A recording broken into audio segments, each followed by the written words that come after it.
Whisky Galore, adapted for radio by Hector MacMillan from the Ealing comedy screenplay by Compton Mackenzie, with Bernard Holley as Fred and Delina McLennan as Peggy.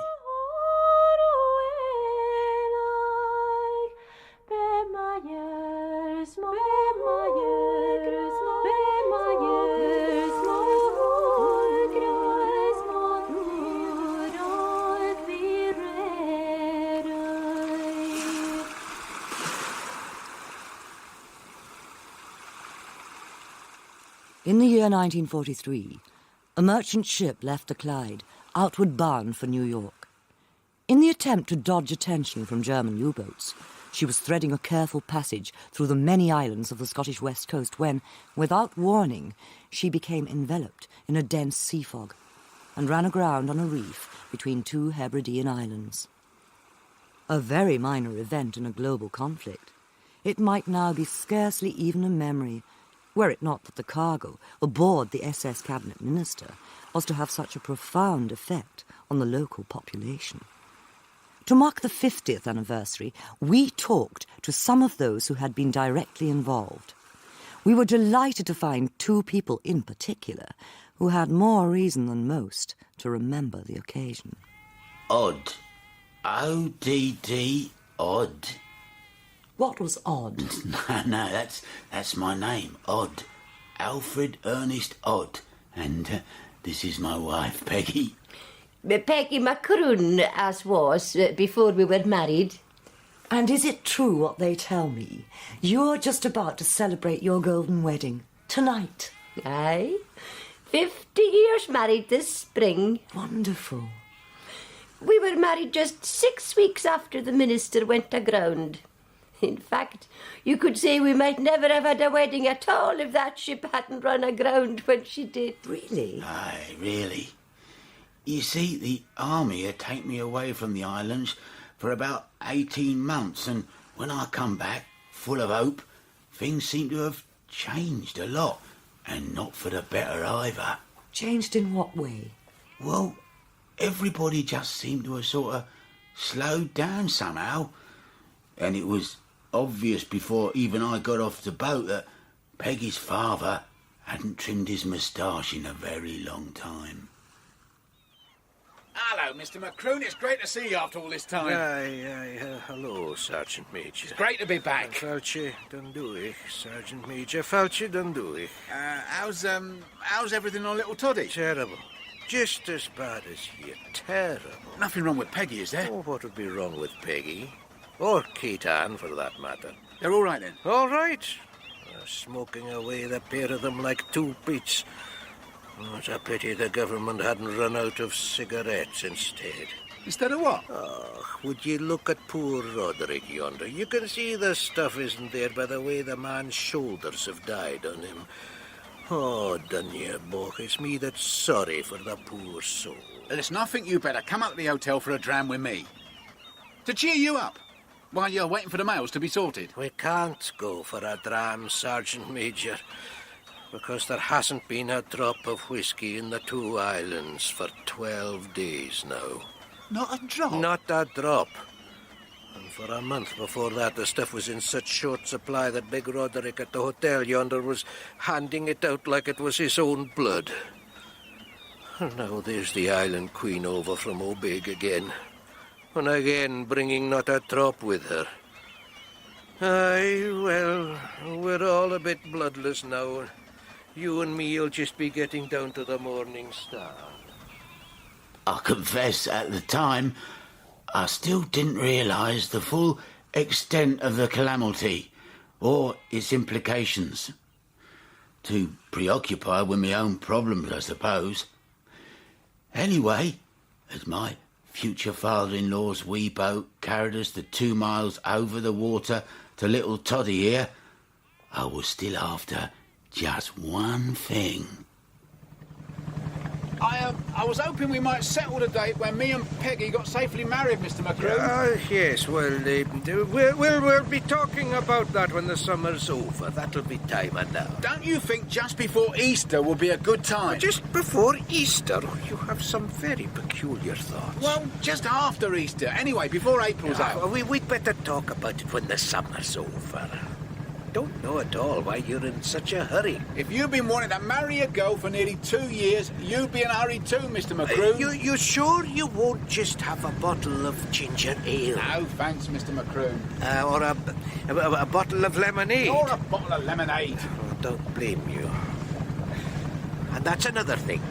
What is? How can you have a wedding when there is no whiskey? There's bound to be plenty by the end of April. It's easy to see you've been out of the country, Sergeant Major. There hasn't been plenty of whiskey in these islands for a year and more. What about if Peggy's called up? Peggy won't be called up. She's indispensable to my post office. They might say Kate Ann could do that for you. Kate Ann's an agricultural worker. She's indispensable to my croft.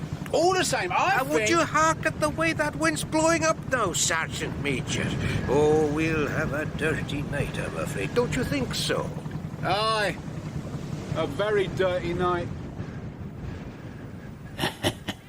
Aye, it's possible to laugh at it now, but at that time I was... Hey, here. Don't think it all turned out happy ending fairy tale stuff, but there was tragedy in it too, you know. Do you remember poor old Alec McPhee? Do I remember him? Oh, Dinny Buck. I can still see him in my mind's eye. Him with his great white beard, 90 years of age and a back as stiff as a ramrod. Merchant Navy captain he was. Sailed the 7 seas. And that was before even the Franco-Prussian War. Oh, he was a man that looked as if he would live forever. Aye, and yet he was gone almost before my father's boat got you across the coolers. We didn't know it at the time, but as Peggy and me sat talking that night, Captain McPhee's friends were already gathering for his cabbages. Caddish. That's what we call a wake in these parts.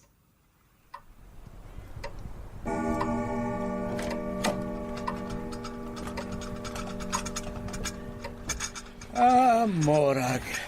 Hey, Tal. The captain went terrible quick. Oh, it was better that way. He lived a terrible long time before he went at all, and I'm sure himself would have wanted to go quick. Aye, that would be the way of it now. The Botak was always so quick about everything. Our Flora got as thin as a bone the way she would be chumping when he was always putting his head round the door so quick. Now there's plenty more tea and scones in the kitchen, and you'll just be helping yourselves when I go back home. Tapalet, Devora. Thank you, Mama. Thank you, well. It's not for us to crumple at what the Lord provides for us. All the same, I believe the captain would have crumpled if he was sitting up here with us this night. In what way do you mean? Oh, I've often seen him drink a cup of tea right enough. But he would never be looking at it so lovingly before he drank it the way he would be looking at a dram. That's right, Biffer. Oh, it was a pleasure to see the way he would be looking at a dram before he put it to his mouth. Many's the time I've called for one myself, just because the captain had enjoyed his own so much. Well. Fancy a man who's travelled all over the world like the captain having to stand before his creator just for the want of a pint of beer. Oh, it wasn't the pint of beer that killed the captain, if ever. Yes, it was a shock right enough when I had to tell him he could not be having his 3rd pint. But if his constitution had not been so powerfully weakened from want of whiskey, himself would be sitting where I'm sitting now, in his own armchair. Gunya. We are all miserable worms in the eyes of the Lord. He just stamps on us when he has a mind to. Aye, that's the way of it now. Dr. McLaren told me that for the last 15 years, the captain had drank his 3 drams of whiskey and 3 pints of beer every night of his life. On such a tonic, he might have lived to be 100, he said. And now tonight he wasn't even able to get his third pint of beer. Well, isn't it the same rule for everybody? They say, though, that he was just blazing with indignation. I just told the captain he had to have his 2 pints and no man could have more. And him just turning away without a word, walking home to his house here, then giving up the ghost. Well, whatever a hotelier might feel within himself, it has to be the same rule for all, or no rule at all. Roderick,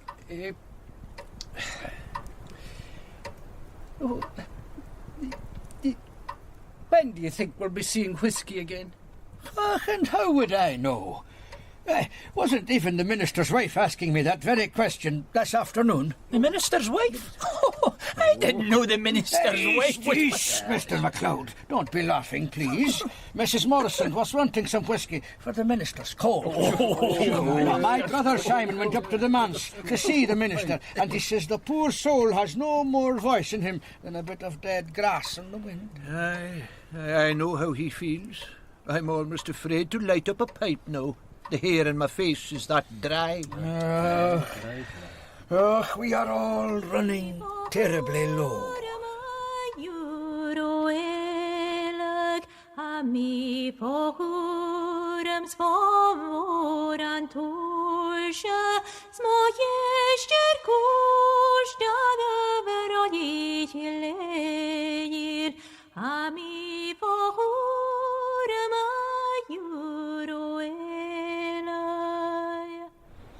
Say when. When? If you'll just add sugar and hot water, old lady, I'll drink it when I'm up in bed. Very good, dear. I rather think I caught a germ at the manse this afternoon. Mr. Morrison really ought to keep that cold of his to himself. Oh, no, dear, I think it's so selfish the way people scatter colds all over the place. I do hope you've caught it in time. You mean not caught it, Dolly? Yes, of course, dear. How silly of me. I think if I drink a double ration of hot grog, I may fend it off. That's the beauty of only drinking whisky on rare occasions. One gets the benefit of it when one does drink. Yes, dear. You're worried about me because there are no lemons, aren't you? I did try to get one. Well, don't worry, old lady. À la guerre, comme à la guerre, as the French used to say in the last war. Mrs. Morrison was complaining that she couldn't get any whisky, even for the minister. We still have another bottle. I know, but if every time people run out we're going to be called on to supply it, we shall be in the same position as them. No. They must learn not to be improvident. Improvidence is the besetting sin of the islands. It's in the blood, I tell you.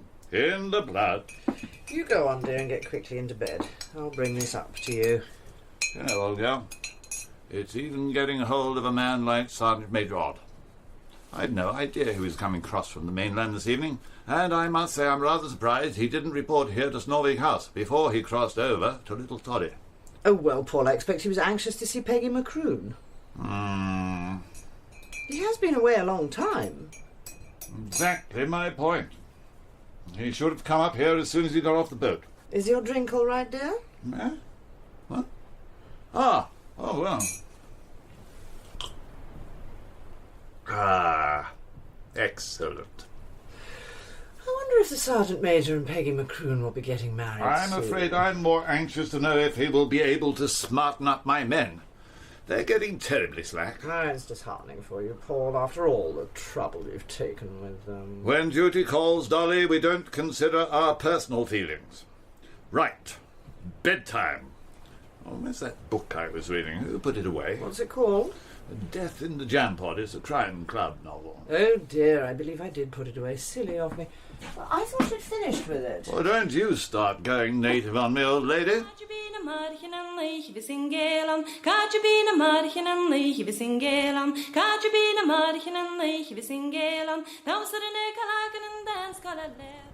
Here's an old friend back from barbarous places like Africa and Devonshire, and I haven't a sensation to put before him, not so much as a wee snifter. I've nothing to offer you but my own armchair. Sit down in it, Sergeant Major, sit down in it. No, really, Father McAllister, I'll take this one. You'll do nothing of the kind, my boy. You're in my parish, and you'll sit where the priest tells you to sit. Thank you, Father. You may be a heretic in matters of faith, but you'll not be a heretic in matters of behaviour. Well, what's wrong with you, man? Put your backside down where your backside ought to be. It's not a fence you're sitting on. Yes, Father. That's more the style. Now, this is not the real Mackay. Ruina. No, indeed. It's a little better than Joseph Ginger Ale. Kate Milia Falcha.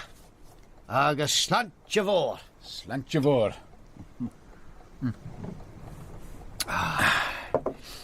Well, we're in a pretty bad way right enough. What wine is it exactly, Father? Altar wine, my boy. It's the best I can offer, indeed. It's all I can offer. I think it's very nice. Well, it's drinkable. But only just, Bajingo. So, tell me, when are you going to marry Peggy Elisic? I'd marry her tomorrow if I could, but Peggy won't go against her father's wishes. Oh, quite rightly, of course. Yeah, of course, but... you can't get the old man up to scratch, eh? Every time I try to pin him down, every time he turns the talk to something else. He's pretty good at that, is Joseph. All of last night I tried, and most of today. In the end, I held out for Easter. And he held out for not talking at all till the summer's over. That's the worst of these fathers that are left without a wife. All they think about is turning their daughters into slaves. What's your advice, Father McAllister? My advice is to roll right over them and marry her at Easter. She's a lovely, beautiful girl, and she's a good girl. Roll right over them, my boy. It's jolly difficult to roll over Joseph McCroon. He isn't there when you start in rolling. Joseph can be slippery right enough, but don't you worry yourself, Sergeant Major. I'll speak to him. I'll tell him he's got to have the wedding at Easter. And if he won't agree, I'll roll right over him myself. Now, let's have another glass of this stuff to seal the band. Mind you, we weren't the only ones having a bit of trouble in naming the day. I mean, with Fred here being Church of England and the whole of Todday Bake being Catholic, it presented us with some difficulties on top of those my father was making. But, we had no problems at all compared to what poor George Campbell had to face. Anyway, we heard later that George Campbell and Katrina McLeod had agreed to get married that same day I arrived back here. That was the reason, they said, George wasn't at Captain McPhee's carriage. He was hurrying home, he informed them, to tell his mother all about their plans, or so he thought. Good evening, Mother. What a time to come back. It's only 10:15. And where have you been? The lorry was a little late leaving Snorvik. Captain McPhee died certainly this evening. Well, it's not for us to speak against those who have passed on, and I'm told he took to reading his Bible last year. But what good it could do him after spending every night drinking up at the bar, I wouldn't care to say. I know, Mother. You haven't been up at the bar tonight, have you? Good gracious me, no, Mother. Why do you ask that? You're avoiding me. You're looking guilty, George. You're not looking me straight in the face.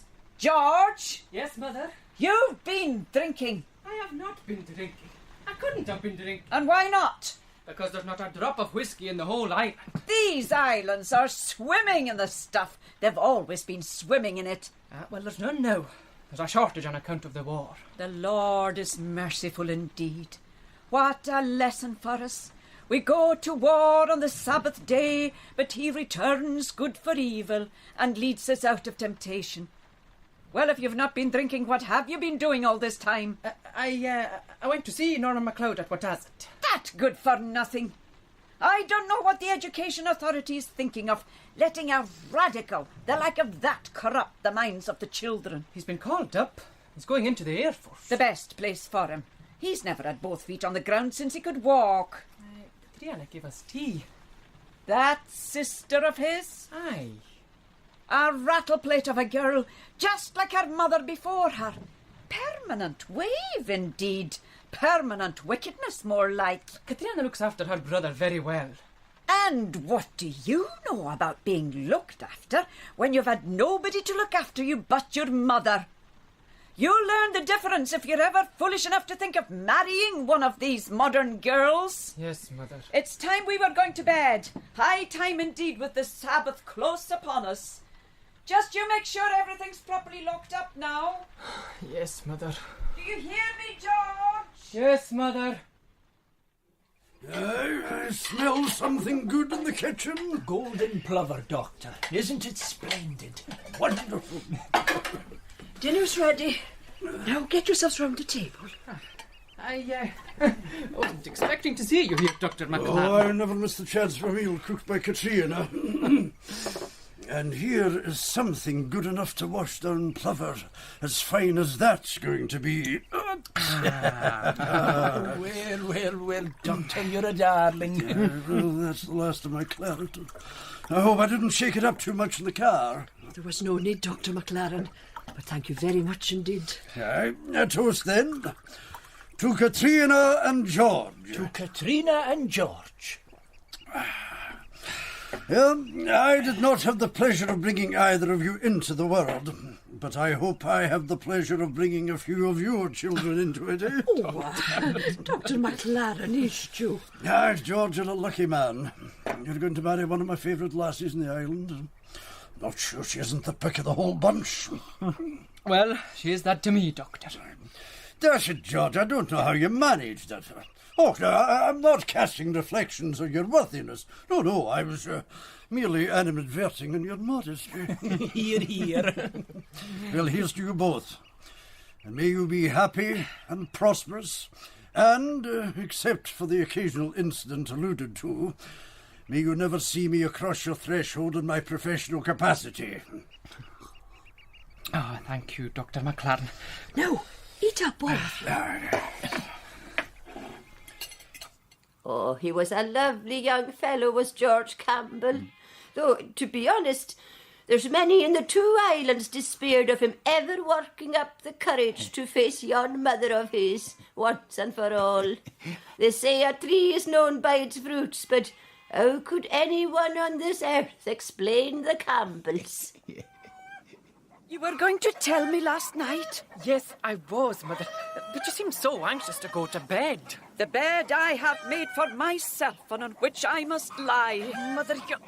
This is what comes of spoiling my only child. Of spoiling me? Spare the rod. You never did. And spoil the child. And now in my old age I am reaping as I have sown. To think that I would be hearing from others that my own son is to be married. I only knew it myself yesterday afternoon. Do you mean to stand there, George, and tell me you'd not been thinking about this girl until yesterday? I'd thought about her, yes. Then why was I kept in the dark about your thoughts? What would have been the use of upsetting you? Ah, so you knew it would upset me. I mean, upset you by the uncertainty. Until I knew what Katrina's feelings were. You knew it would upset me, and yet you went on thinking only of yourself. Oh, shouldn't we go inside to discuss this? You wanted to marry that girl, and if it meant breaking your old mother's heart, you were set on having your way. Katrina is a very nice girl. Your father had as much trouble with her father as with any crofter in Great Toddy. Wasn't he the one who loosed the Gariboo bull on your father and the sheriff's men? No wonder his son grew up to be one of these good-for-nothing socialists. A lot of good people are socialists nowadays, Mother. A set of thieves, breaking the 10th commandment every hour of the day. We must move with the times. Will there be any times to move with in eternity? You're bringing religion into it now, Mother. And you're pushing religion aside for what some people would call a pretty face. Well, I'm not going to interfere. You're not? No. I'll simply go and live in Glasgow with your Aunt Dinah. But you hate Glasgow, Mother. The Lord chastiseth those whom he loves. Surely you can try living here with Katrina. Does she smoke? I believe she smokes a cigarette occasionally. Do you ever see me smoke? You don't like smoking. Did the Apostle Paul smoke? Mother, if I bring Katrina to tea next Saturday, will you be nice to her? The day you bring Katrina MacLeod to this house, that day I leave it and go to Glasgow. And now you'd better go and feed these hens, for I was too upset by what Jemima Ross told me to attend to their needs myself. Oh, out of my way, the lot of them. léna gwan, can léna yal, can léna gwan, Jeannie me can léna gwan, sniffle on the yamarach, Jeannie me can léna gwan, can léna yal, can léna gwan, Jeannie me can léna gwan. No need to ask how you are, sir. Anyone can see you're in the pink. Yes, I'm very well, Sergeant Major. Had a bit of a cold threatening over the weekend, but managed to fight it off all right. Glad to hear it, sir. Paddy, get up, old man, and let Sergeant Major Odd get to his chair. It's all right, sir. I can step over him. I could have stepped over him, sir, if he hadn't stood up when he did. Down, Paddy. He's a big dog. Yes, even for an Irish setter. Down, sir. Well, this is a cosy little foxhole and no mistake. Oh, those are photographs of shoots friends and I used to take before I bought Snorvig House here. That's Huckleberry in Essex, best partridge shoot within easy reach of London. Looks very fine, sir. Fine, yes, but I wouldn't exchange any of those places for my own little shooting and fishing in the two toddies. People in London thought I was mad when I came to live up here, but I've never regretted it. Never, sir? Never once. I feel I'm of some use to the islands. Of course, if the people would listen more to what I tell them, I could be of even more use. Of course, sir. Talking of which, Sergeant Major, I am very disappointed in G Company's attendance at parades. Sorry to hear that, sir. Been growing steadily less for a year now, but lately it's been appalling. I'm sure we'll be able to work up the keenness again, sir. The whiskey and beer situation can't last forever. When you were in Africa, Sergeant Major, were you out in the sun a great deal? Well, what I meant to say, sir, I think they're all feeling the effect of the shortage. A shortage that affects us all equally. I'm very fond of the toddy folk, Sergeant Major, but it's no use shutting one's eyes to the fact that they lack staying power. Well, they were keen enough when there was a chance Jerry would try to invade us, sir. And now the danger of immediate invasion has faded. All that keenness has vanished. They're not sporting. Now that's where the English are superior to every other nation in the world. We play the game for the sake of the game. Other nations play just for the sake of winning. I shall do my best to buck things up, sir. Talking of which, I wish you could persuade your future father-in-law to be a little more strict about the blackout in Little Todday. Well, with all the lighthouses and harbour lights going strong, the people can't understand the point of the blackout. Same old story, no idea of discipline. The whole point of the blackout, tell him, is to show the determination of the British to win the war. Anyway, an order is an order, surely. Quite so. But it is a bit refreshing to find people who think more of what you might call a common-sense order. Rather strong, coming from you, Sergeant Major. You're undoubtedly right, sir. I'll say a word in Joseph Macroon's ear. Thank you. Now, I think it would be rather a good idea if I were to run you round the island in the car. I'd like the whole of G Company to see that you're back with us. Just as you say, sir. Well, let's get into action, then. Sir. Down, Paddy, old man. That's that fella. Good dog. Very, very good dog.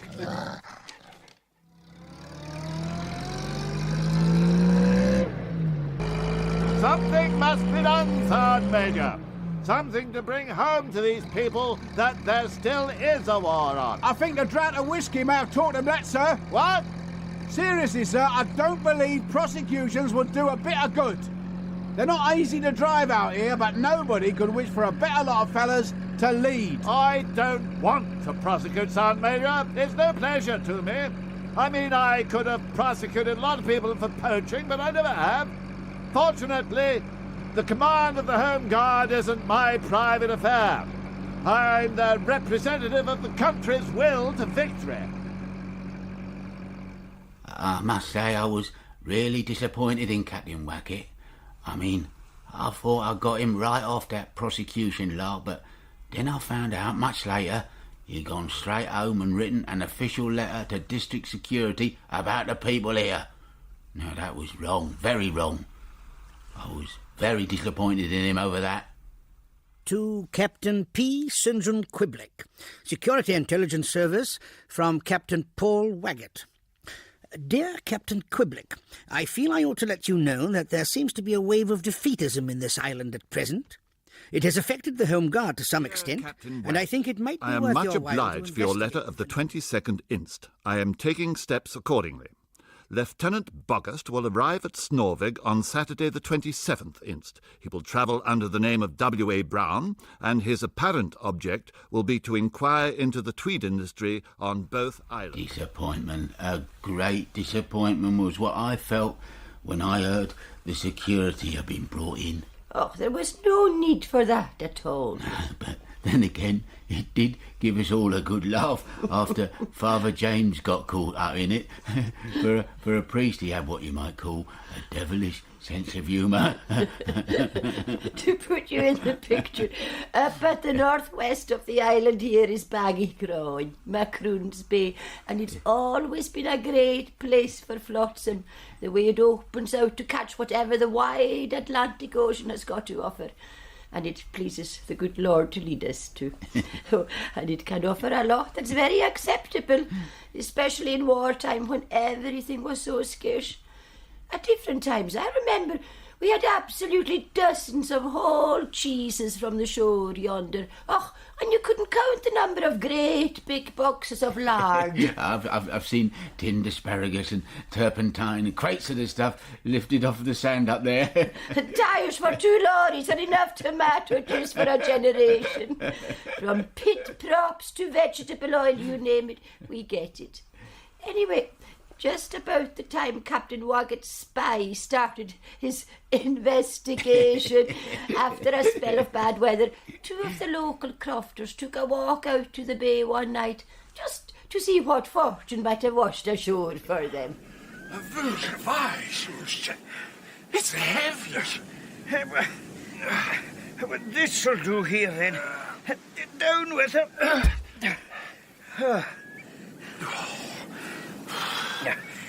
Let's have a look now. What does it say? It's addressed to the manager, City and Suburban Bank, Lombard Street, London, EC, England. Well. I don't think she will be whiskey jockey. No, I don't think she will be. It's too heavy for whiskey altogether. Oh, it's terrible heavy. Look at all that iron that's around it. It would make her heavy if she wasn't heavy at all. The manager, City and Suburban... I wonder if it could be gold. Gold? Not east you.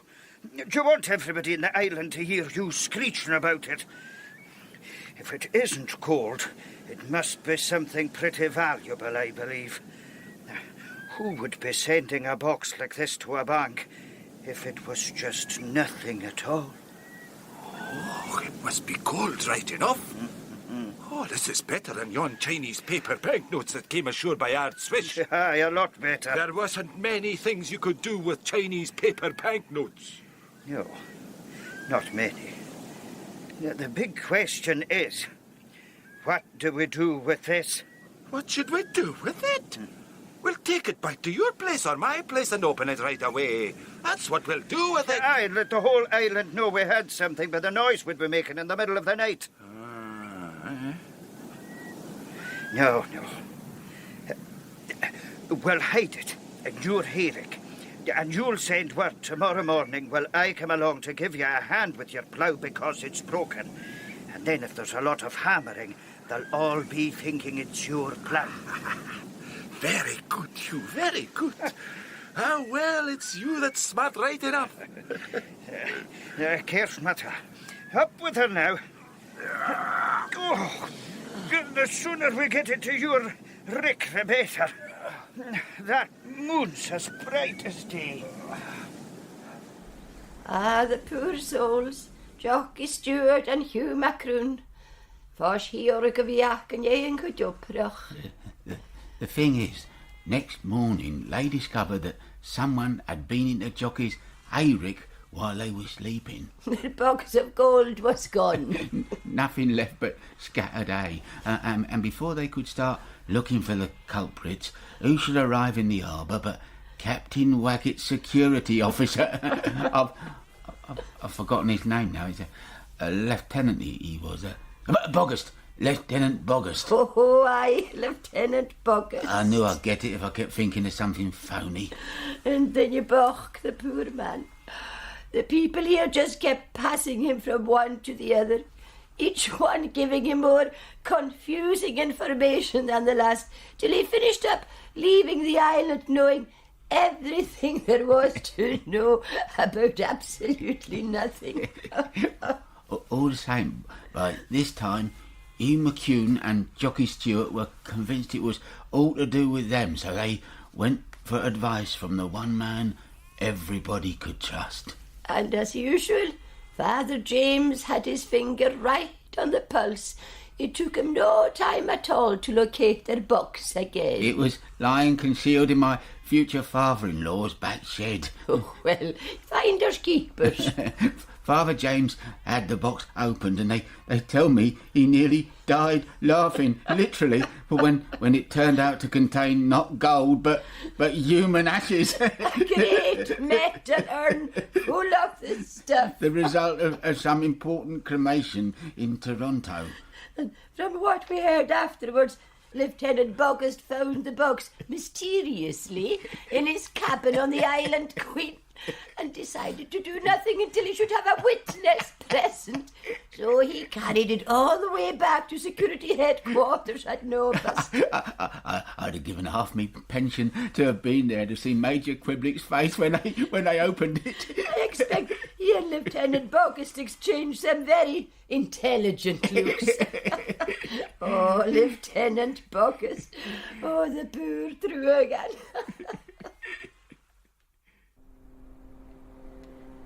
It's all very well for you pair to sit there and say he can't help himself. If he can't help himself, how is he ever going to be able to help me? It'll be all right when you're married, Katrina. And if he hasn't the pluck to ask me to tea at his own house, how will he ever find the pluck to marry me? Mind you, I have it on very good authority that he very nearly solved the problem one night recently. Nearly? Oh, I believe I'll just write and tell him we nearly got married. But it was all a mistake, and now he can just marry Jemima Ross. Now that could frighten him into doing the right thing, Katrina. But I think a couple of good drams in him would do the trick. If I could only get outside a couple of really good drams, I'd go and tackle his old lady myself. Yeah. Thank you for nothing. It's not me that's going to be married on the strength of my brother's long tongue when he's carrying a big load of whiskey. Oh, say that again. Say what? A big load of whiskey. Oh, that's poetry you're talking. Be done with your nonsense. I've no patience with you, any of you. Just as soft as dough, that's what men are. Am I not right, Dr. McLaren? Oh, well, Just as soft as dough they are. Well, I am sorry for you, Katrina, because George is being so feeble. And I'm sorry for your brother here who can't enjoy a dram with old friends before he goes into uniform. The sorry state. You never spoke with more felicity. I'm sorriest of all for old Hector MacMillan. Makes me feel like no kind of doctor at all when I can give him nothing better for his rheumatics than some confounded extract of coal tar. It's a pity one of your extracts wouldn't bring George Campbell up to scratch. Well, I better be on my way. The weather's getting worse for the look of things. Aye, it's settling in for a real pea souper right enough. And a right pea souper it was too, about as bad as anything I've seen on this island.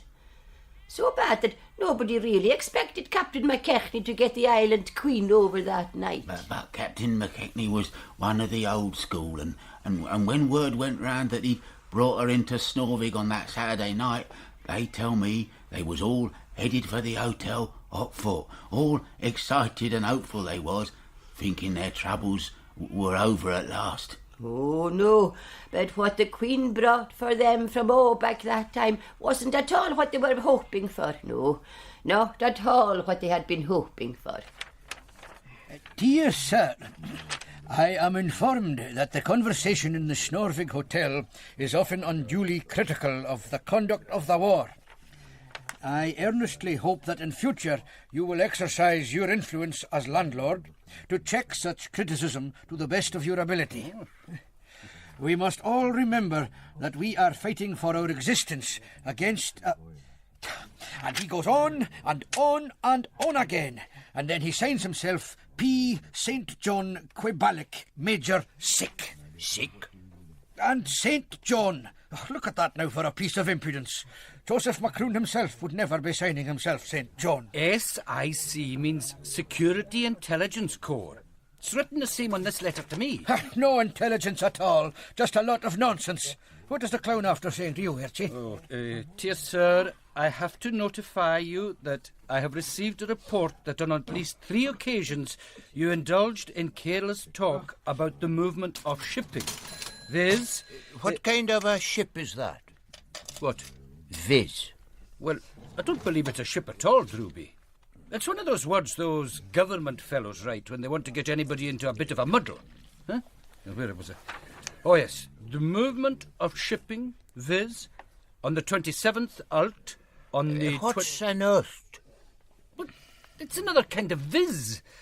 I'll never be done, Drooby, if you keep on asking so many questions.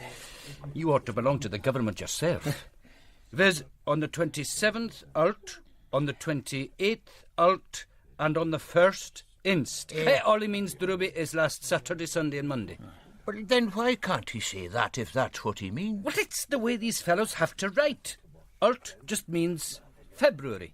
Well, you were after saying just now that it meant Saturday. Let the man read his letter, Drooby. You and your ult and your viz. It's the right way when you're sending an official communication.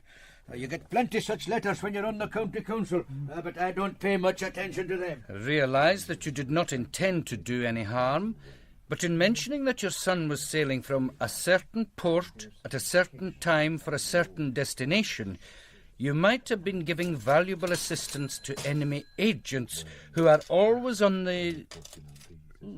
Did you ever have this one on the council, Roderick? Qui vive? Qui vive? No, that's a new one on me, right enough. On the qui vive for information that can be communicated to enemy submarines. I hope that in future you will keep a close check on your tongue. Oh, did anybody ever hear the likes of such nonsense? But I know who it was. It was that fellow Brown I took over to kill Todd last Monday. Yon tweed merchant. Tweed merchant. All the tweed he ever bought he put round his own backside. Mr. Brown, eh? I just let the rascal come back here and he'll be all the colours of the rainbow before I've finished with him. I'm surprised you're not after having a letter, Drooby. You were opening your mouth pretty wide too about the Home Guard. Well, I wasn't in at the post office yet, but if I'll have a letter like that on Monday morning, I'll throw that... East you, say no more. Evening, everybody. The fog's still very thick. I nearly turned into the manse, Roderick, instead of your hotel. You would find just as much to drink there as you'll find here, Mr. Waggett. Yes, well, I'm sorry to hear supplies are so short. Still just half a pint per man, eh? Just a half pint each per day. Then I'm afraid I can't offer to stand around.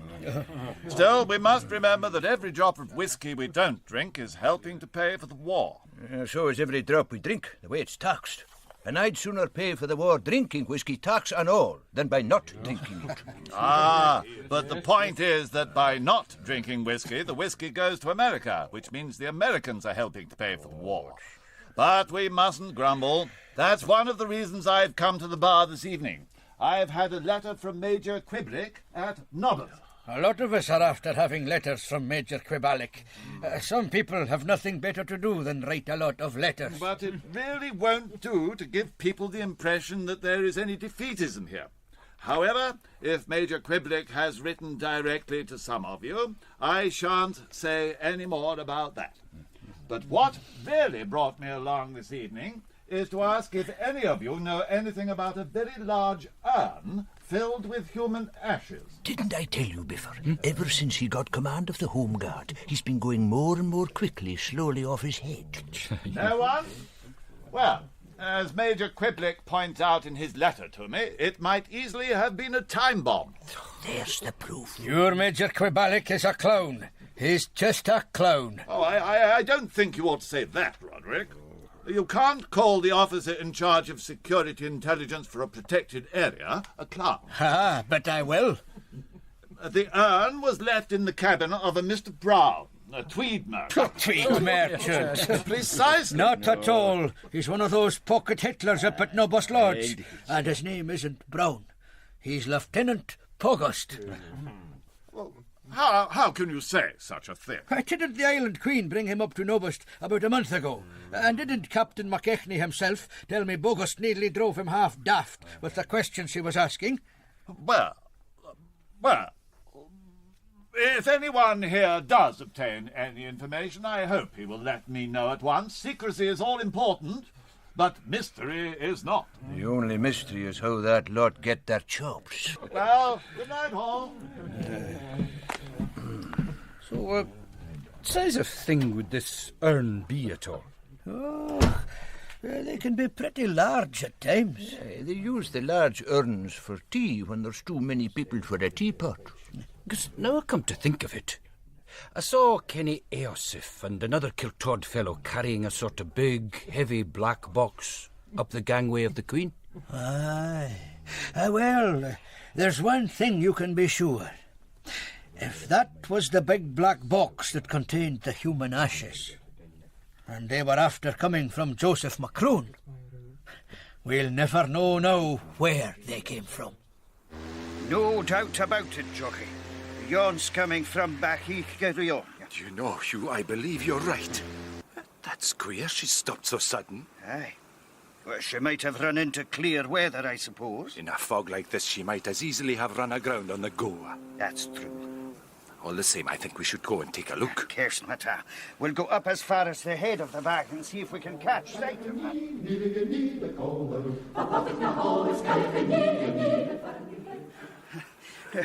Don't forget, Jockey, if she was outward bound, she might be full of nothing but ballast. But what ship would be setting a course through the Sound of Todday if she were outward bound? True enough.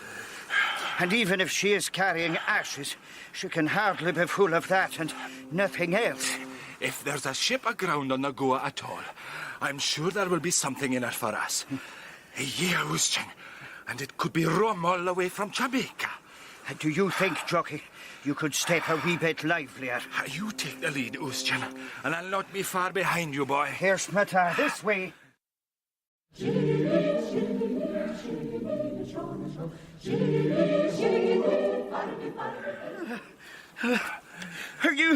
Are you doing all right, Jockey? I'm just fine. Don't you worry about me. You... Wait! What's wrong? What is it? He's... Look! Who in the name of God is this too coming? Yes? Can you tell us where we are, mate? You're on Little Todday. Where in hell's that? I don't know at all where it is in hell, but I can tell you where it is on earth. It's 2 miles from Great Toddy, and you're at Macroon's Bay to the north of our island. Christian, look yonder. You can see her now with the fog lift. Oh, aye, so you can. And she's hard and fast on the go, right enough. SS Cabinet Minister. Here. She's lying terribly crooked. She's that. Oh, what did I tell you, Robbie? She's a salvage job. First big sea's likely to break her back. Oh, well, at least Fritz will no get her now. What port were you making for? New York. You were outward bound? Aye, we were. How were you coming round the north end and you being outward bound? Well, until we learn the real reason, we should maybe just put the blame on the cargo, Good a reason as any. Oh, there is a cargo in her, Lannister? A cargo in her? I think there is. She's carrying 50,000 cases of whiskey as the old minister. 50,000 cases? 52, aye. Of whiskey? And nothing but the best. 12 bottles in every case. We counted them. Oh, well. Glory be to God and his blessed mother and to all the holy saints.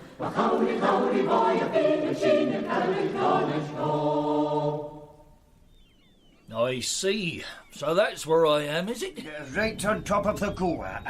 That's it, exact. What's our chances of floating off on the top of the tide? I would say, Captain, that there's much more chance the next big sea's liable to break her back clean into. Really? And there's always a big sea running between Pilly and Toddy when the tide's making and the wind is easterly. It's a gamble then, eh? I don't think you and me'd better be staying on board any longer than we have to, Hugh. No, you're right enough. If this list was to get any worse, we maybe wouldn't be able to get off at all.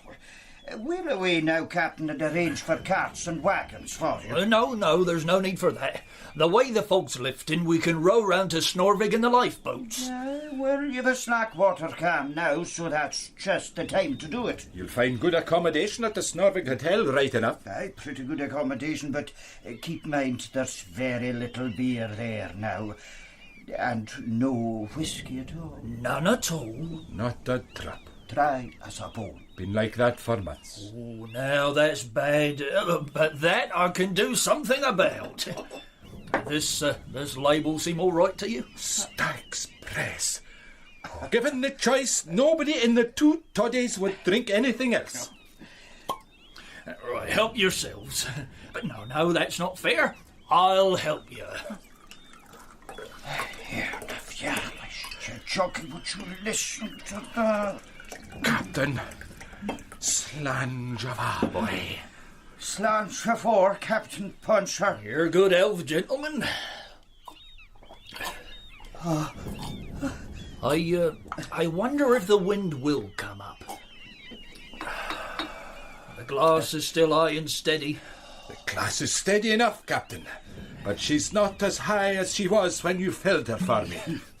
What I mean, I was thinking I might leave a couple of my chaps on board until the salvage people took over. Well, you know best, Captain.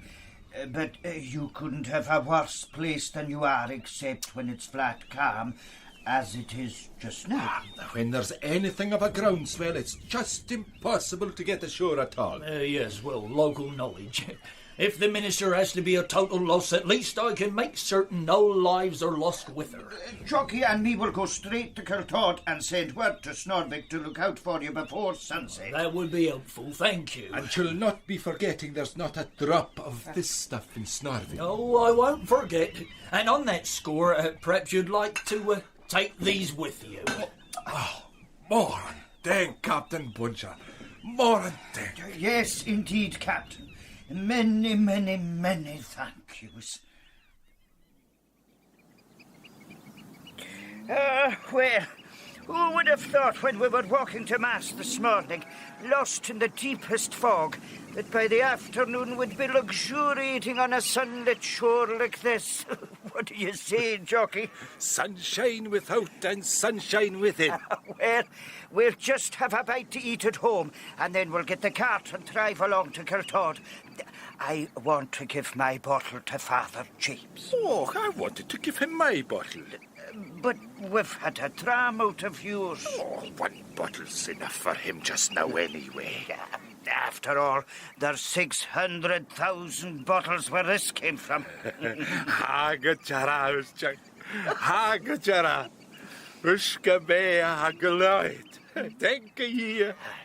We'll just be saying 3 Hail Marys. Aye, for favours received. But first, we'll just have another wee sukkah too. After you. Oh, you're one of nature's gentlemen.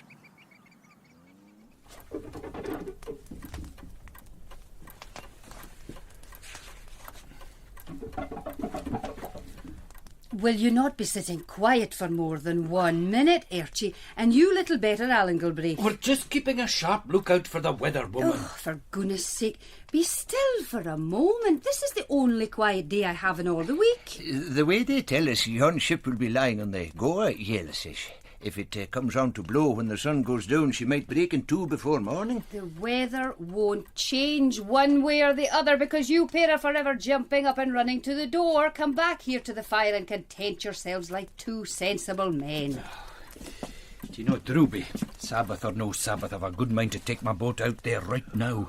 It's terrible right enough that a religious principle might deprive us of our fair share of what the good Lord has provided. Especially when you think what that lot over there might be enjoying now with their priests actually encouraging them to break the Sabbath. Oh, don't that, Viffer. That's more than Christian men should be asked to bear. Yellison.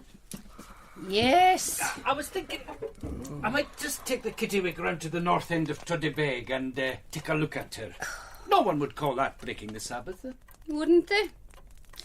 You know as well as I do, Archie, what everyone would say as soon as they saw you and your boat out there in the coolish.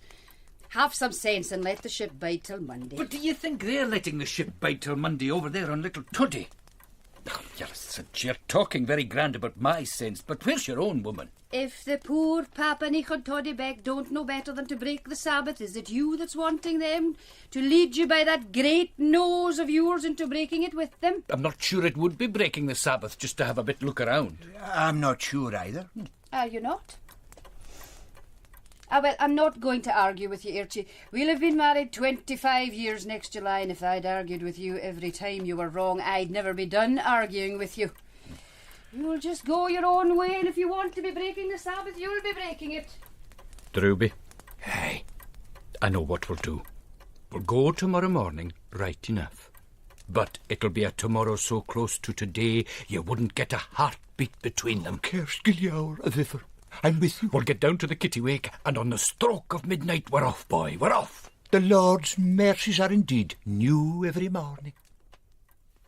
Oh, it's a sin to laugh at people when it's not their fault they weren't born into the proper religion. But all the same, we sat up to watch them that night, and they nearly had us in hysterics as they crossed the coolers. They tell me it was like the Spanish Armada crossing the Channel. The Presbyterian Armada. Right on the first stroke of midnight, the wee free flotilla set sail. Big boat, small boat, and some you would hardly call boats at all, jostling and bumping the way you would think it was the beginnings of some kind of regatta. Aye, the moonlight regatta. I believe this weather will hold for a few days yet, Drooby. Unless it comes on thick again. It might do that. Hello there, Muckle. Who in the name of God's that? Who are you? It's all right, Little. That's Hugh McCrew. Hello! Hello, this is Archie McCreary and Alan Galbraith in the kittiwake. You've been a very long time coming. Aye, something held us up. That's just what we were thinking. Yeah, but never mind, boys. There's enough for everybody. Are you sure? For everybody from Barrahead to the butt of Lewis. By the looks of things, they're all here now. There's plenty for everybody. Here, boys, catch. You better have a dram before you start work. Tappadle, Chucky Slanchavor. Don't spare it, Amalek. You couldn't drink it all. No, not if you lived forever. Roy, and that's beautiful stuff. Sure, Drooby. Oh, Tapale, there's more bottles of that stuff aboard that ship than the biggest catch of herrings you two ever made in your lives. Oh, well. This would put new heart in anybody. When were they saying in Snorvig that the salvage men would be coming? They might be here with Tuesday's boat. Oh, well, we must all do our best to lighten the work for them. We've rigged a rope ladder down into the hold. So long as the weather keeps good for a bit, we ought to get a tidy few cases out of her, the way she's lying now. Yeah, but don't bother to pick and choose. It's all beautiful stuff, the whole lot of it. There's Highland gold and Highland heart down there. There's tartan milk and tartan perfection. Bluebell, Northern Light, Chief's Choice. Chief of the Glades, I'll let you stalk of straw and fingers cave. Deirdre's farewell. Lion Rampant, road to the Isles, and over the border! All the year round, rusty flame and old cataract. Do you know, Biffer, I don't know what's the matter with me, but I'm feeling much better. I'm feeling much better myself, Alan. I don't think this war will last forever at all. Slanchavor.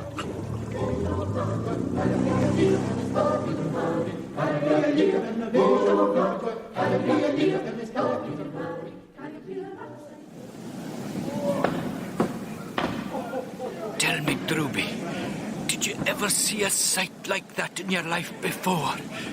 Isn't it just like looking down into some holy place, some great cathedral, maybe? It's more to me like looking down through a handy-sized hole in the roof of a bonded warehouse. Oh, but look at them. The last time I saw a sight like that, it was in a film, a biblical film. And all the slaves trudging along in single file with the great stone blocks on their shoulders to build the pyramid. Only this time, they're taking the pyramid to pieces. Shall we just go down that ladder and join the slave gang? Willingly, boy, willingly.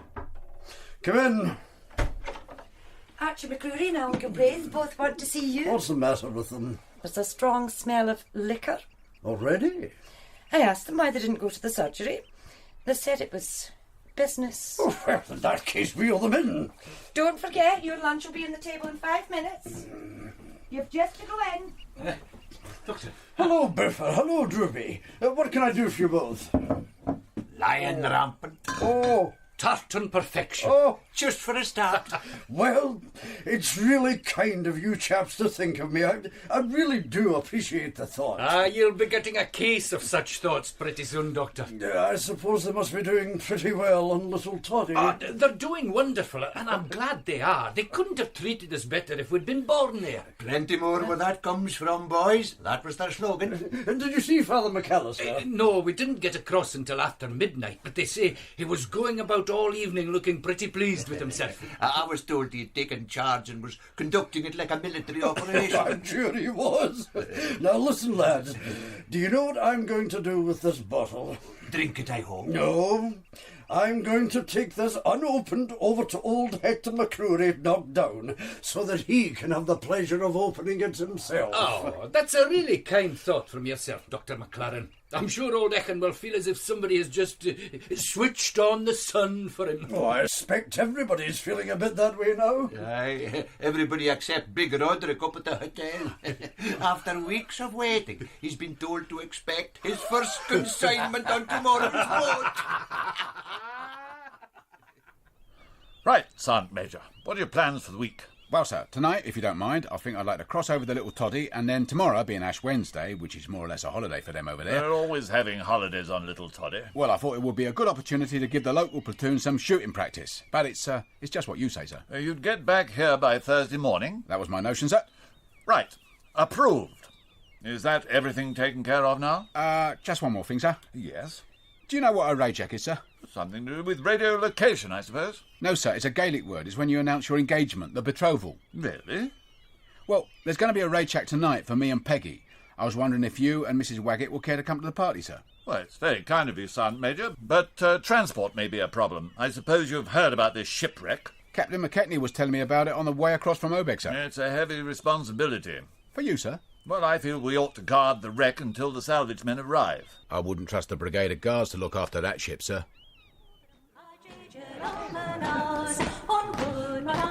Stop trying to evade the issue, George.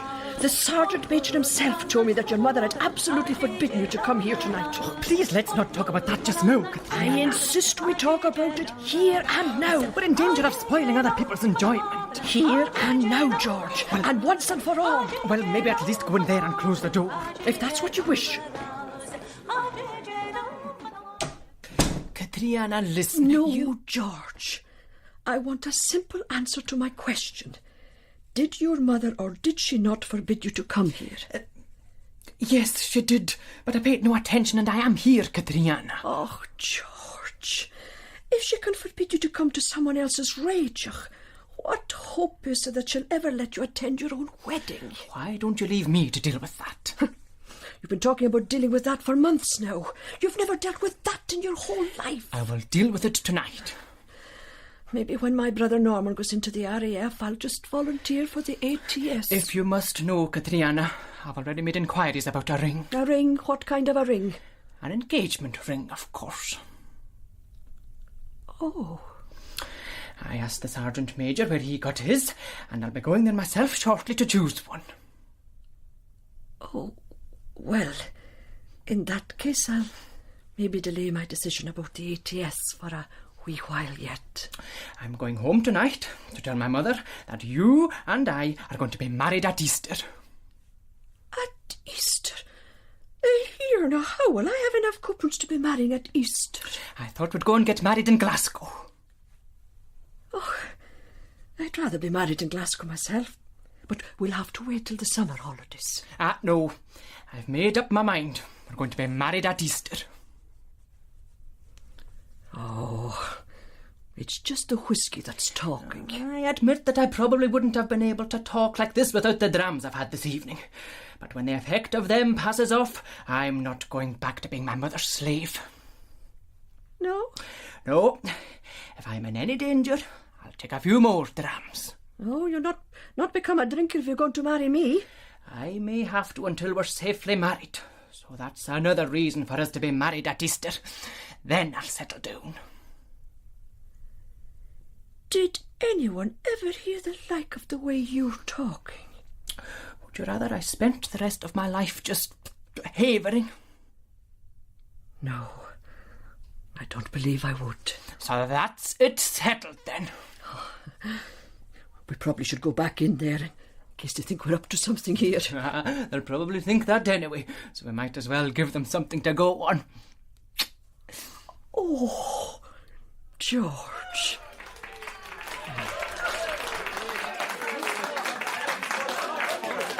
Ladies and gentlemen, Sergeant Major Odd has chosen a lovely and beautiful girl, and he has been lucky enough to find that she chose him. And now I'm going to reveal a secret. Some of you may be wondering why I am such a keen supporter of a mixed marriage. I'll tell you why. Sergeant Major Odd confided in me his desire to become a Catholic. And by the time he and Peggy Ellis' Sneak ran kneel at the altar to be my man and wife on Wednesday in Easter week... You're galloping ahead too fast, Father James. The date of the wedding is not yet settled. Ah, but it is settled, Joseph. I settled it myself.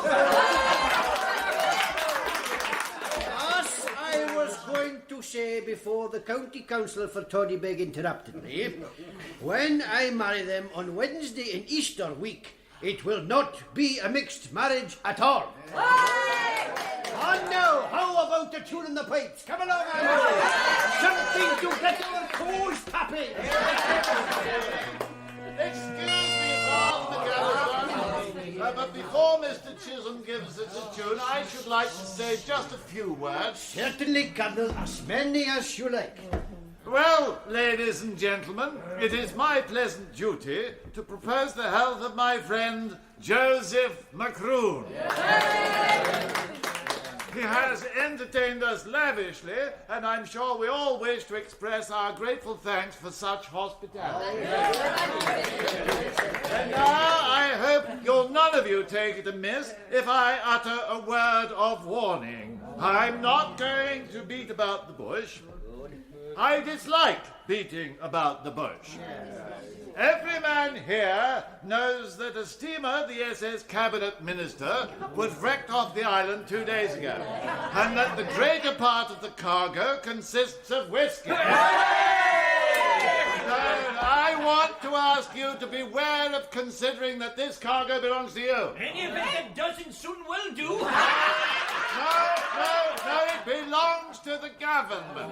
This whiskey has been exported to America in order to lighten the grievous burden of the war against aggression. This war is now costing us... Really, no, Mr. Waggett, I don't think this is a suitable occasion for a political speech. I am not making a political speech, Father McAllister. I simply want the people of the two Toddies to realise that the cargo of the Cabinet Minister is the property of the government. And that if they help themselves to government property, the penalties are very heavy. I think myself it's time we all paid a little attention to the business before us. And the business before us tonight is to enjoy ourselves. Now, if the government are concerned about the Cabinet Minister, it's up to them to take steps accordingly. I don't agree with you at all, Dr. McLaren. Well, Mr. Waggett, you and I have disagreed so often on so many different questions, I don't think the world will come to an end if we disagree once more.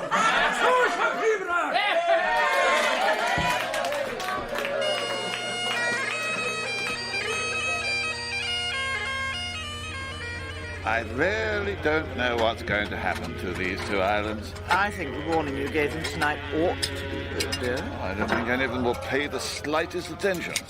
You and I take the trouble to cross the Coolish in order to enter into the spirit of the island life, and all the thanks we get is Father McAllister calling me Colonel, which he knows I dislike, and then badgering me at the end to stand up and sing the British Grenadier. It really was too much. These Roman priests have too much power. I think he'd had too much to drink as well. Yes, well, I'm going to telegraph to Ferguson, the exciseman at Nobbers, tomorrow. I think his presence here is urgently required. Wouldn't the people resent that, dear? I don't care if they do. I'm not going to sacrifice my duty to cheap popularity. He's got the blithering thing to work at last. May not drown at sea after all. I'm sorry for the delay, Captain Waggett. I think someone has been putting Minnie in my petrol tank. Will it get us safely home now? Oh, just keep her a wee bit more to starboard, Captain. I can't keep her any more to starboard. The tiller has not enough play between all this cargo you're carrying. I will just do your best, Captain. I take it these cases do contain whiskey. Aye, that's Minnie right enough. We're loaded pretty deep. I wouldn't move about so much with hardly 3 inches of freeboard. Are we in danger then? Oh, no, you're safe enough, Mr. Swaggart. If you sit quiet. Oh, wonderful. The only thing is, if the tide takes us past Snorvig, we may have to go on to Gariboo. Go on to Gariboo? But how will Mrs. Waggett and I get home from there? Oh, just keep her as much to starboard as you can, and maybe we'll not miss the harbour at all.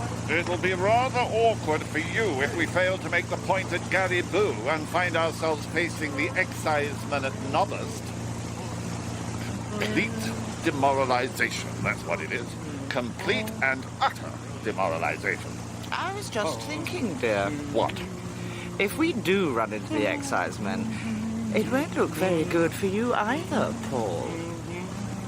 Thank you, Dolly.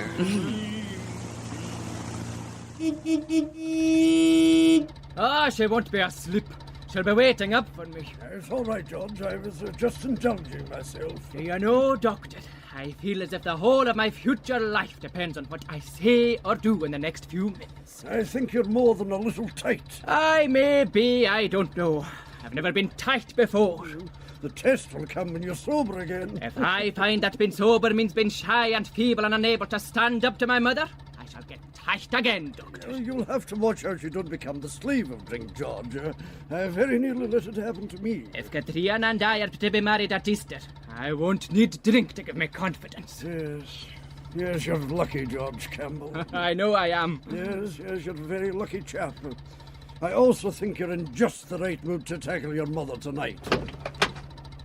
Thank you for running me home. I would not have missed the opportunity. Aikavama. Aikava, and good luck to you.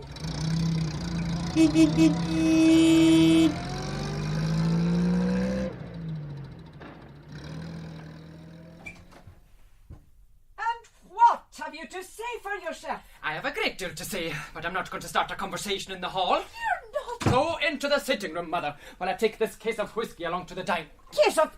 Did you say case of whiskey? Yes. Don't pretend you're deaf. George, you're drunk. If I am, it's nobody's business but my own.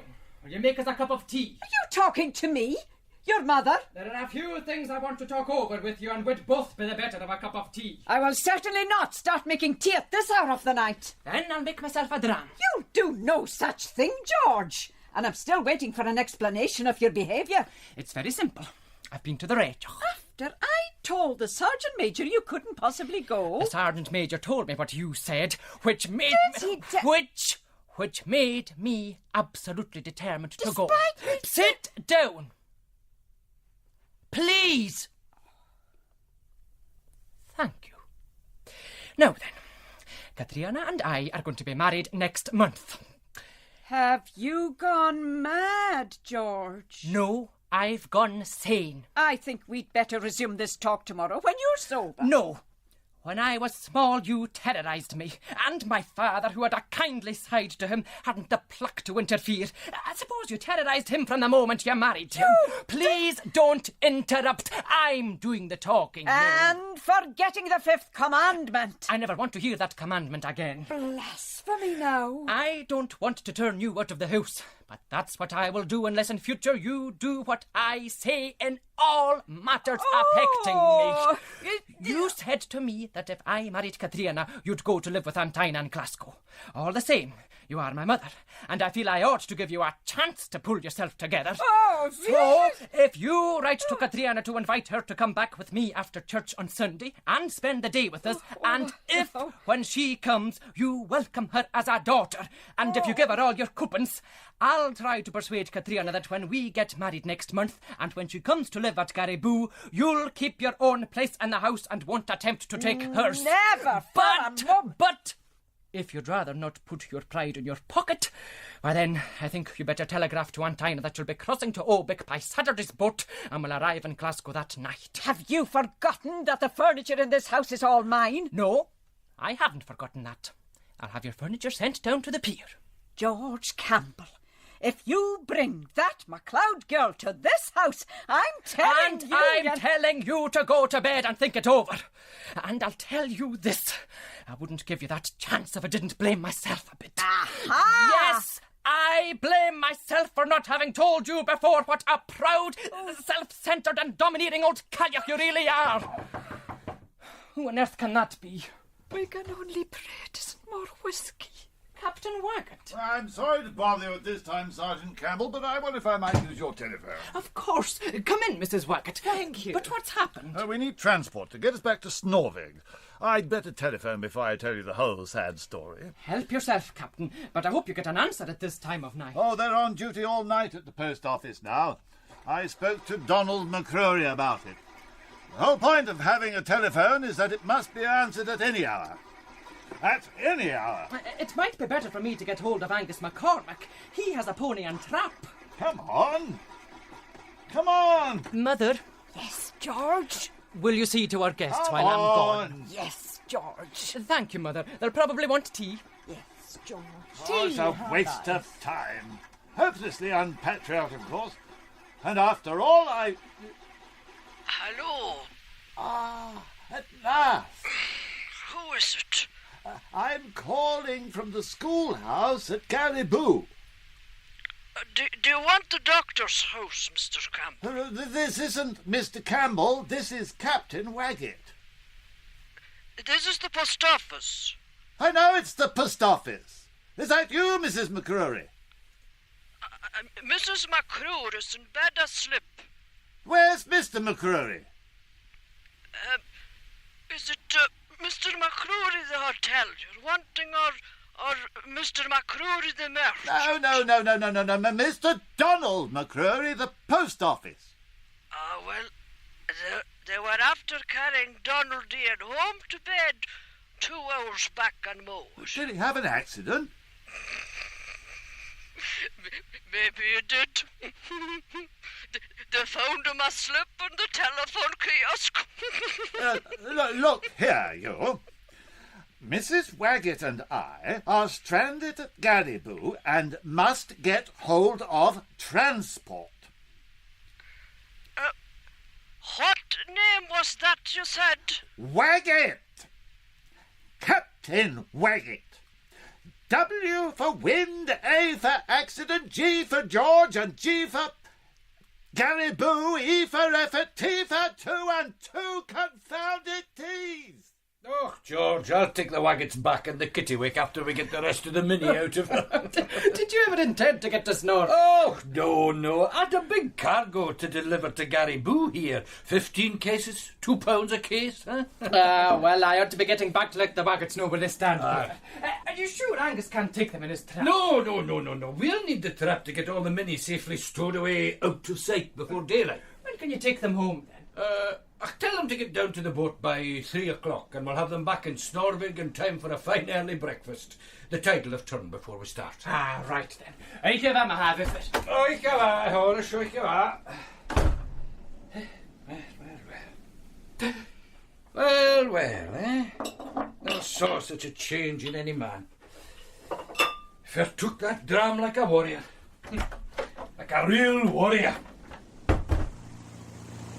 Are you for a dram, Captain? Look here, Archie. I do think you're playing a dangerous game. And what way dangerous, Captain? I feel pretty sure the sheriff could put you in prison for what you've been doing tonight. Oh, if the sheriff put me in prison, he'd be sending plenty others to prison with me. Yes, but you ought to set an example. After all, you are a corporal in the Home Guard. But if we don't unload the stuff ourselves, there'd be plenty from all about would be unloading it. They're round yon ship already like flies on a sunny south window. It's wrong!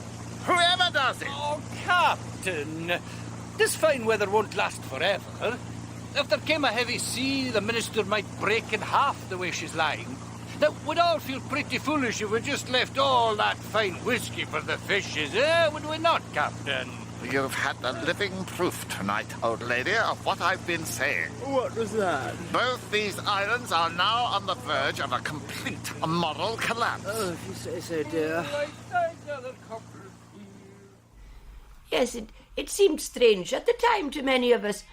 All the salvage people seemed to be interested in was the ship and not the cargo. So 4 of their men worked all day and every day for a fortnight, just dumping the whiskey into the sea, while all night and every night for 2 weeks a Hebridean armada carried the remainder away to safety over the seas. That went merrily on, harming no one, till the storms finally came and broke the minister's back. The salvage men went back to the mainland again, and that might have been the end of the matter altogether had it not been for Captain Waggett and some more of his official reports. I don't believe it. I simply don't believe it. What are you looking at, dear? Here, see for yourself. That boat leaving the harbour. You know I'm not very good with binoculars. I've focused them for you, Dolly.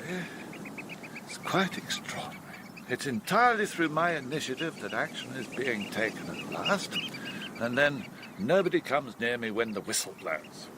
Isn't that Constable McCrae standing in the bow? Exactly. They might as well send up flares to warn the enemy of their approach. Who are the other 2 men with him? The tall one, believe it or not, is Major Quiblick. His companion is Ferguson, the exciseman from Nobbers. It would be comic if it weren't rather tragic. Father James! Father James! I'm here, Jockey. Father James, there's a boat on its way over from Snorvig and 3 men in uniform on her. An army man, an excise man, and McCrae the policeman. How far away? Halfway here. Here na Vianashi. Where's you? I've sent for him. He'll be on his way. Right. You get down to Picky at the post office and tell her to get busy on the telephone. After that, you make sure everybody in Kiltod knows about it. But what about your own stuff? Here's Hugh. He'll give me a hand. Off with you now, and Picky first, mind. You've got the news then, Father James. Bad news indeed, Father. Though, mind you, I warned you fellows.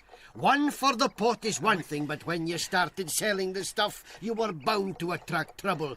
Now, you come and give me a hand to push my lot further back into the chapel loft. Anywhere in the loft won't be a very safe place if they really start searching. I agree, so we'll bring a couple of cases down and I'll sit on them in the confessional just in case. Come on now, there's a lot of work ahead. Right, Father.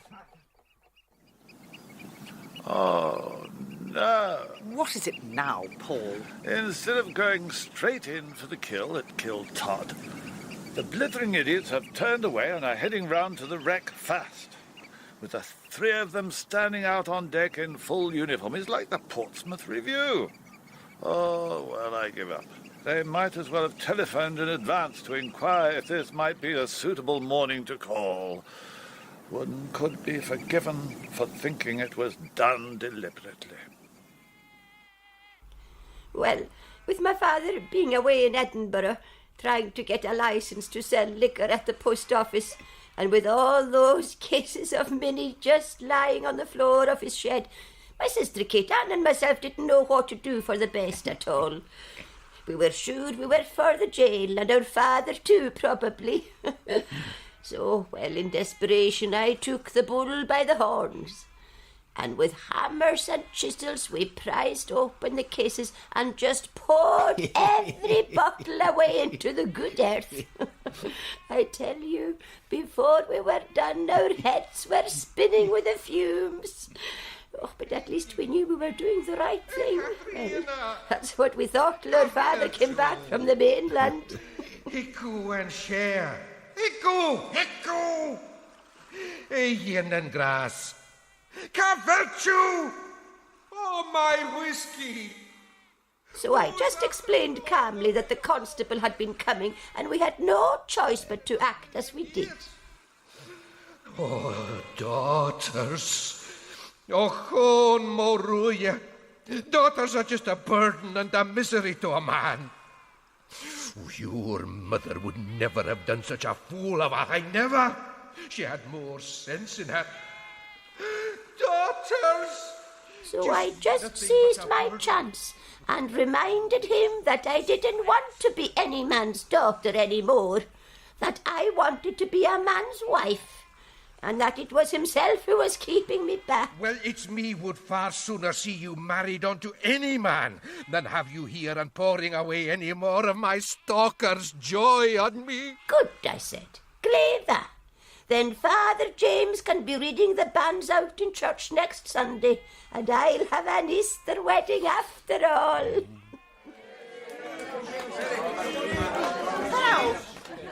Well, first of all, I must say what a joy it's been to an old woman to find her only son making such a sensible choice as what Fred has made in marrying my daughter-in-law Peggy. You'll often hear that mothers-in-law are a nuisance, which in fact I think they very often are. Well, my son will tell you I never tried to interfere in his life ever since he was on his own. Mind you, I don't say there wasn't times when I wanted to interfere, when I felt I ought to interfere, but I never did. If he don't know his mind at his age, nobody else is going to know it for him. That's one sure thing. And I'll tell you this, ladies and gentlemen, apart from falling in love with my daughter-in-law, Fred fell in love with Little Todday itself. Good shooting. I don't blame him. I'm falling in love with Little Todday myself. Unfortunately, my stay here will be all too short, but make no mistake about it, I'm coming back to spend a real holiday here as soon as ever I can. And I hope my son's father-in-law will invite me. There's no doubt about that, Mr. Zod. You'll have the freedom of Little Todday. I personally will see to it. But once in my life, I don't know as I've anything much more to say. Except, thank you one and all for your kindness to me and my son. I can't hardly believe I landed here only yesterday afternoon, for I never felt so much at home in any place outside London. God bless you all.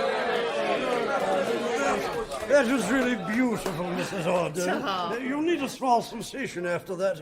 Well, what have you there, Joseph? A white label. Your duty paid. I'm very glad to hear it. I'm sure you will be, Colonel Waggett. I'm sure you will be. Tell me, Joseph, did you buy this whiskey from Rory Moore at Snorvik Hotel? I did, Father. How many bottles? Just sufficient, Father. Joseph, you're a great diplomat.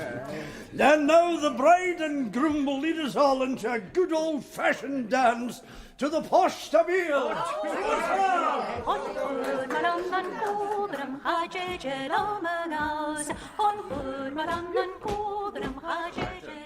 There you are now. That's the same post-a-bale we danced to 50 years ago. Do you remember that, Fred? I do indeed, Gal. But if you'll excuse me, I think we'll sit it out this time round. Oh, aye. Happy memories. George Campbell and his Katrina were at our wedding. Then they went down to Glasgow and got married themselves.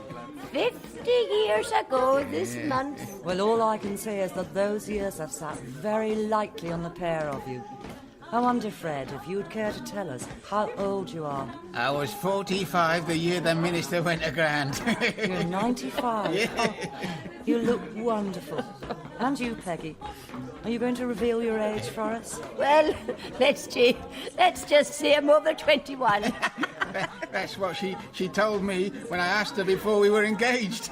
Well, in those circumstances, there has to be one final question. What is your recipe for such a golden old age? That's an easy one. What else would it be but Whisky Galore? Take it in moderation, of course. Lanchava afieki. I guess it's a ye want you hen, Fred.